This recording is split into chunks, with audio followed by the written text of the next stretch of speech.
You dispelled the talking points that some media in this town continually pushed over and over again. The idea that, well, they won't spend. Liberty Media won't spend. Don't let the you facts spent. get. You spent, don't right? let the facts get in the way of a good. Well, a you good waited. story. So what Right? you did is you waited to spend to when you wanted to spend. Is that fair to say that Yeah. when like last year, big money spending wasn't your agenda? You have an agenda about how you were building this thing. It came down to players, and I know I'm aware of the different. There's always going to be a new narrative, right? And there's always going to be.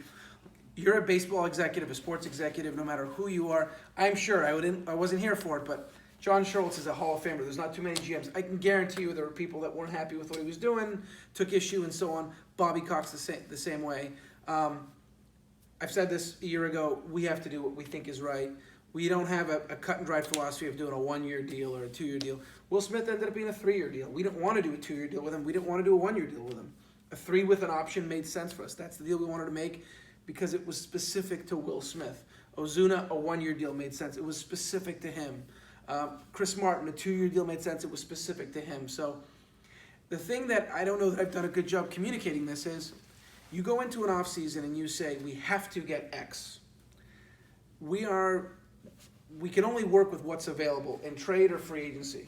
And if we just say we have to at all costs, and the cost of X might be a 6-year deal, 5-year deal for a guy we just really don't like, short term, okay, we got better.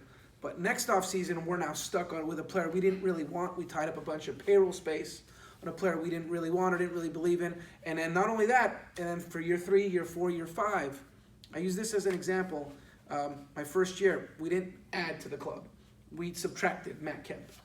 And I can tell you that if we didn't subtract Matt Kemp, and no disrespect to Matt Kemp, I don't know that we have Donaldson the following year because the salaries ended up being a wash. So we took money on in the current year to free up payroll for the following year. And I didn't know at the time Josh Donaldson was going to be the fit, but I knew ultimately that with Acuna and Markakis and Enciarte, we were going to have too many outfielders, freeing up that payroll space for the next year. The landscape is always going to change. New players are available in trade. We know what the free agent market's going to be.